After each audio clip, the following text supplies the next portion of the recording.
तो हम बच्चों पढ़ रहे थे केमिकल काइनेटिक्स। तो केमिकल काइनेटिक्स में हमने रेट ऑफ रिएक्शन पढ़ लिया था, उसकी यूनिट पढ़ लिया था, ठीक है ना, और एक जनरल पढ़ लिया था, जनरल टर्म्स, ठीक है ना। In general rate of reaction कैसे लिखेंगे, तो लास्ट में हम ये डिस्कस कर रहे थे ए प्लस बी बी गिव्स क्या है, सी सी डी डी। इसको रेट अगर लिखना है तो रेट क्या लिखेंगे, -1/a डेल्टा क्या होगा, a/डेल्टा t equal to -1/b delta b/डेल्टा t। मतलब रिएक्टेंट्स के टर्म में रेट कैसे लिखेंगे, और क्या होगा 1/c डेल्टा c/डेल्टा t 1/d डेल्टा d/डेल्टा t, ठीक है। तो रेट इक्वल टू -1/a डेल्टा/डेल्टा t equal to -1/b delta b/डेल्टा t 1/c डेल्टा c/डेल्टा t 1/d डेल्टा d/डेल्टा t, ठीक है। ये अभी बताइए, अगर हम बात करें इसमें रेट ऑफ डिसअपीयरेंस ऑफ ए, मतलब केवल किसकी इक्वल होगा ये, -डेल्टा a/डेल्टा t इक्वल टू किसकी हो जाएगा, रेट इनटू ए। दूसरा, जैसे हम बात करें rate of disappearance of B, मतलब -डेल्टा b/डेल्टा t is equal to the rate into B. फिर ए और बी टाइम के साथ डिसअपीयर हो रहे हैं, मतलब रिएक्ट कर रहे हैं, कंज्यूम हो रहे हैं। रेट ऑफ कंजप्शन भी बोल सकते हैं इसको, क्या बोल सकते हैं, देखो ये जो स्टोइचियोमेट्रिक कोएफिशिएंट है आगे जाकर मल्टीप्लाई करता है, जो भी रेट ऑफ रिएक्शन आएगा ना उसमें ए से मल्टीप्लाई कर दो, जो कि ए का स्टोइचियोमेट्रिक कोएफिशिएंट है, तो ये किस रेट से डिसअपीयर हो रहा है पता लग जाएगा, ठीक है ना। अच्छा, जितना ज़्यादा स्टोइचियोमेट्रिक कोएफिशिएंट होगा उतना ही ज़्यादा रेट ऑफ डिसअपीयरेंस होगा ना, उतना ही ज़्यादा मोल उसका रिएक्ट करेगा ना, बहुत सिंपल सी बात है। इसी तरीके से रेट ऑफ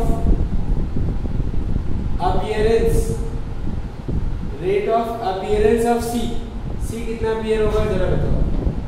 यहाँ पे डेल्टा c/क्या हो जाएगा, डेल्टा t, यहाँ पे क्या हो जाएगा, रेट इनटू सी। फिर क्या होगा, rate of appearance of D, ये किसके जाएगा, डेल्टा d डेल्टा t, तो इसे हम बोलेंगे रेट इनटू डी। तो इससे मतलब न्यूमेरिकल क्या है, इससे रेट ऑफ रिएक्शन निकालने के आगे, ठीक है ना, और rate of appearance, rate of disappearance, एक न्यूमेरिकल करके आपको बताना, ठीक है। एक न्यूमेरिकल देते हैं, इसको नोट कर लेना, और फिर न्यूमेरिकल क्या है बेटे, इस पर जे या नीट में कैसे न्यूमेरिकल आएंगे ध्यान रखना। क्वेश्चन है बेटा आपका कि formation of ammonia,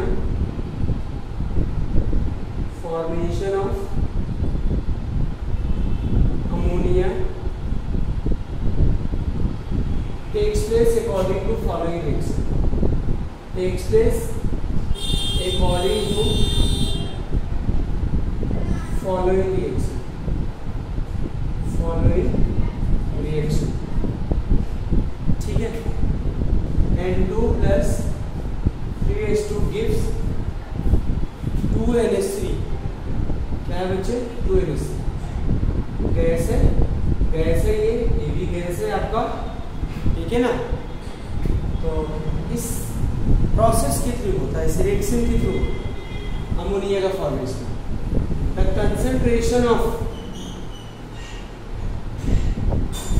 concentration of nitrogen N2 change from 0 to 0.5 molar to 0.4 molar in 10 second, in 10 second। ठीक है ना। अब क्या करना है, calculate number 1 rate of reaction, rate of reaction. Number 2 rate of formation of ammonia, rate of formation of NH3। third rate of disappearance of hydrogen, rate of disappearance of hydrogen, rate of disappearance of hydrogen। ये देखिए इसमें rate है आपका, basically rate क्या लिखेंगे, देखो N2 के बारे में चेंजेस दिख रहा है तो आप N2 से केवल सॉल्व करेंगे, ठीक है ना। पहले चेंज निकालेंगे N2 का, change in consideration of N2 कितना हुआ, फाइनल 0.4 माइनस इनिशियल, तो कितना आ गया, माइनस 0.1 मोलर, ठीक है। माइनस क्या होगा, 0.1 मोलर। डेल्टा टी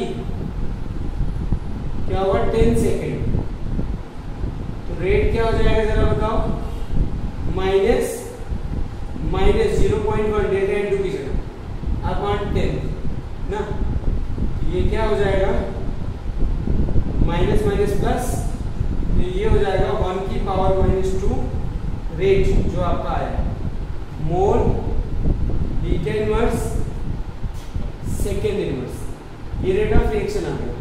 पहला पार्ट हो गया आपका। इसका दूसरा पार्ट कैसे होगा ये बताइए। अगर हम सभी का लिखें -1/3 डेल्टा H2 अपन क्या हो जाएगा, डेल्टा T, और सुनिए, और इक्वल टू किसके होगा, 1/2 डेल्टा NH3 अपन डेल्टा T, डेल्टा NH3 अपन क्या हो जाएगा, डेल्टा T, ठीक है ना। तो अगर हम बात करें यहाँ पे आपसे, और दूसरे पार्ट पे चले, rate of formation of ammonia. Rate of formation of ammonia किसके होगा, delta NH3 upon delta T, rate into क्या हो जाएगा, 2, रेट इनटू क्या हो जाएगा, 2। रेट क्या है, 1 इंटू 10 की पावर -2 इंटू 2 हो जाएगा, तो 2 इंटू 10 की पावर -2 होगा। ये आ गया rate of formation of ammonia, ये दूसरा पार्ट हो गया, ठीक है। तीसरा part rate of disappearance of hydrogen क्या होगा, minus rate of disappearance of hydrogen क्या होगा, rate delta H2 minus T is equal to क्या होगा, 3 इंटू रेट होगा ना, तो 3 इंटू क्या हो जाएगा, 10 की पावर -2, क्या हो जाएगा, 3 इंटू 10 की power -2 mole litre inverse second inverse,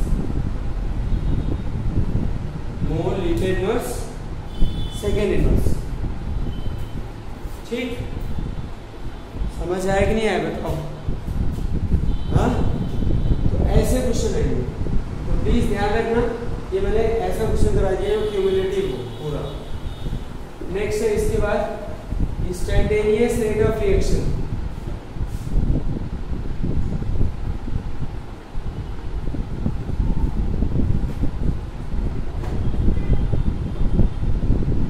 instantaneous rate of reaction,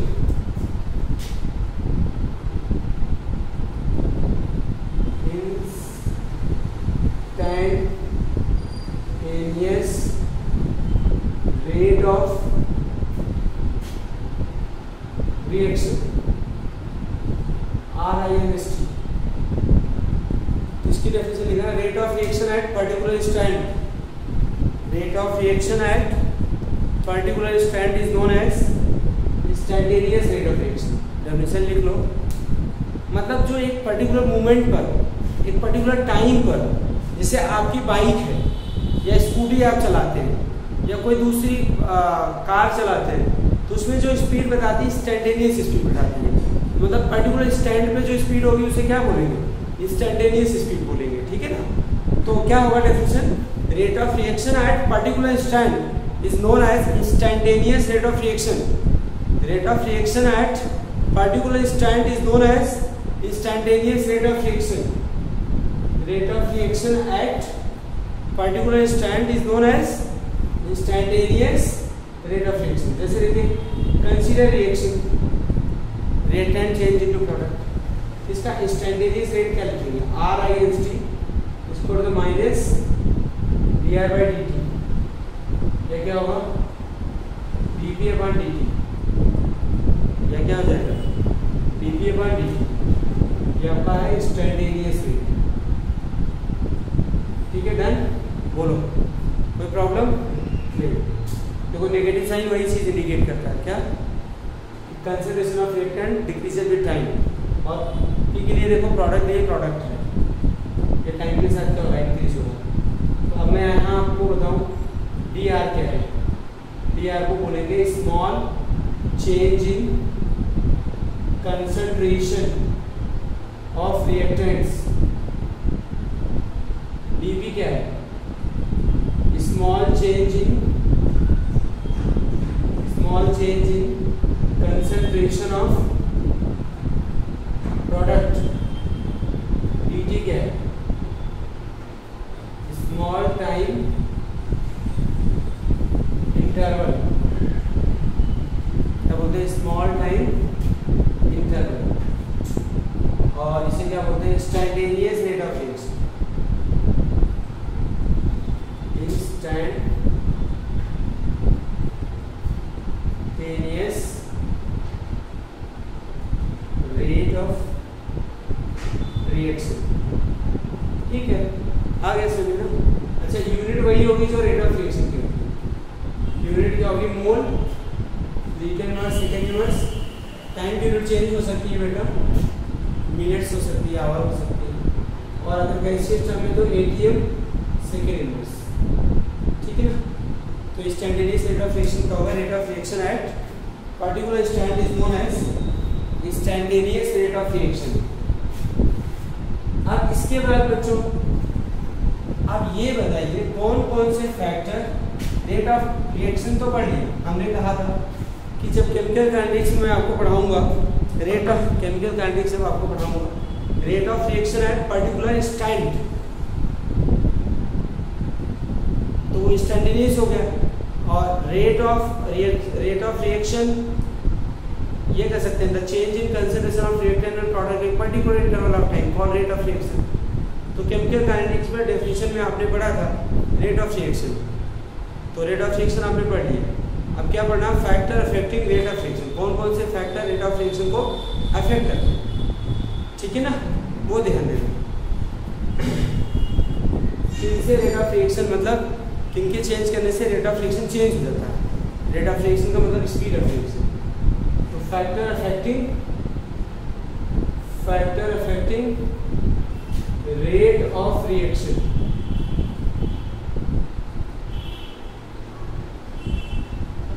factor affecting rate of reaction, factor affecting rate of reaction. Number 1 concentration of reactant, concentration of reactant।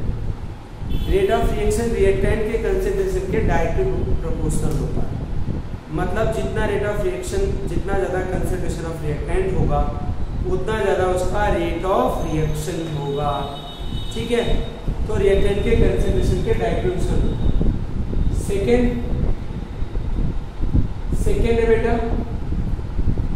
Temperature. क्या पढ़ेंगे? रेट ऑफ रिएक्शन टेम्परेचर के भी directly proportional होता है। जैसे जैसे temperature बढ़ाएंगे rate of reaction वैसे वैसे क्या होगा? बढ़ेगा। टेम्परेचर थर्ड, टेम्परेचर के डायरेक्टली प्रोपोर्शनल होता है। थर्ड है आपका थर्ड है आपका सर कैटलिस्ट। क्या है बेटा? कैटलिस्ट। कैटलिस्ट की प्रेजेंस में भी रेट ऑफ रिएक्शन क्या हो जाती है? बढ़ जाती है। फोर्थ क्या है आपका? Surface area. Surface rate of reaction surface area के डायरेक्शन है। अगर रिएक्टेंट का सरफेस एरिया ज़्यादा है, जिस साइड पर रिएक्शन हो रही है उसका सरफेस एरिया ज़्यादा है तो रिएक्शन ज़्यादा होगा।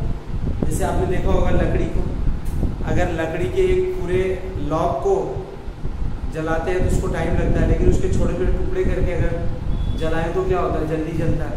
तो उसमें फास्टर फायर कैच कर लेता है, फायर फास्टर कैच कर लेता है, ठीक है ना। आग जल्दी पकड़ लेता है, जल्दी जल जाता है, क्योंकि उसमें सरफेस एरिया क्या होती है? बढ़ जाती है। लेकिन एक बड़ा सा जो लकड़ी का लॉग था उसमें सरफेस एरिया क्या हो गई? ठीक है ना, कम होगी दैन किसकी? उसकी पीसेस से। तो सबसे पहले हम पढ़ेंगे अब effect of concentration of reactant. Effect of concentration of reactant। Effect of concentration of reactants। तो रेट ऑफ कंसीडर रिएक्शन। देखिए हमें ये पता है कि rate of reaction directly proportional to the concentration of reactants. क्या होता है? Rate of reaction directly proportional to the concentration of reactant. Rate of reaction ध्यान रखना वो किसके डायरेक्शन होता है? Concentration of reactant. मतलब रिएक्टेंट का कंसंट्रेशन जितना बढ़ाएंगे रेट ऑफ रिएक्शन उतना क्या होगा? बढ़ेगा, ठीक है ना, बढ़ेगा। अच्छा एक चीज और मैं बता दूं, इसी में एक चीज और आपको बता दूं, rate law important. Rate law क्या होता है?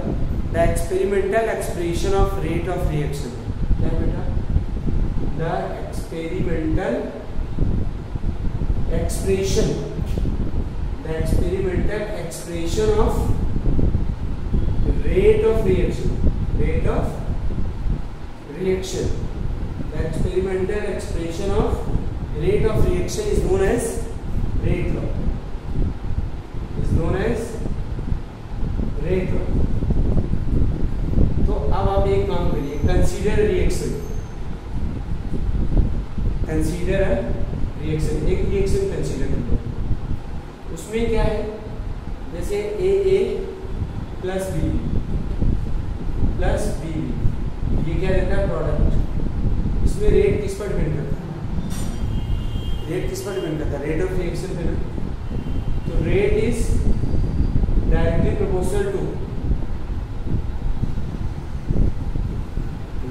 directly proportional to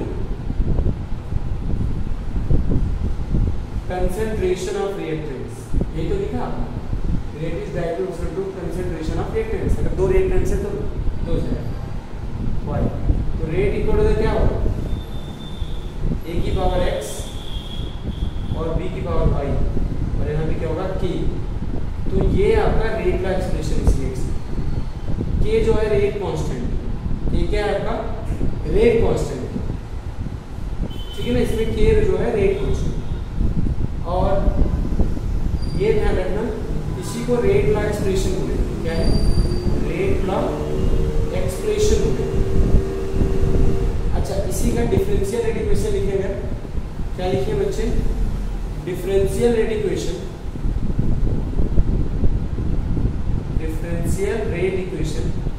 तो क्या होगा? Minus D R by D T, क्योंकि डिफरेंशियल फॉर्म में ऐसे लिखेंगे D R by D T is equal to K into A की पावर एक्स बी की पावर वाई। किसी का रेट दिया करो, अगर आप डिफरेंशियल में कन्वर्ट करो तो minus D R by D T is equal to K into A की पावर एक्स और बी की पावर वाई। यहाँ पे मैं आपको बताऊँ एक्स और वाई, पहला पॉइंट ध्यान रखिएगा, X and Y may or may may not equal to x and y may not equal to a and b, हो भी सकता है नहीं हो सकता। दूसरा पॉइंट है x and y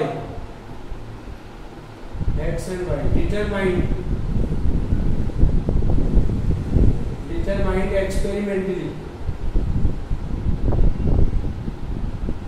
x and y determined experimentally, ठीक है ना।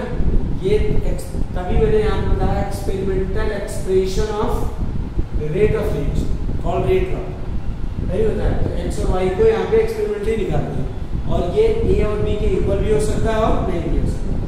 x क्या है? Order of reaction in respect of a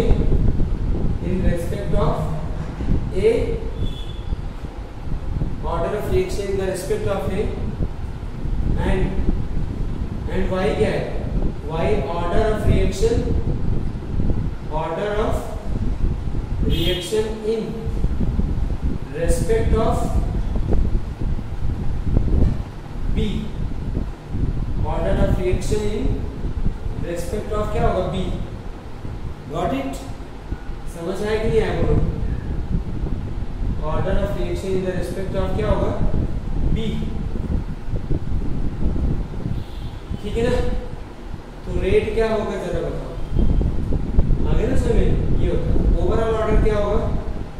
overall order of reaction, मतलब n इक्वल क्या होगा? x प्लस वाई होगा, x प्लस वाई, ठीक है। इतना पढ़ते रहना, अच्छे से पहले पढ़ लो, फिर क्वेश्चन तो कराएंगे। Thank you very much.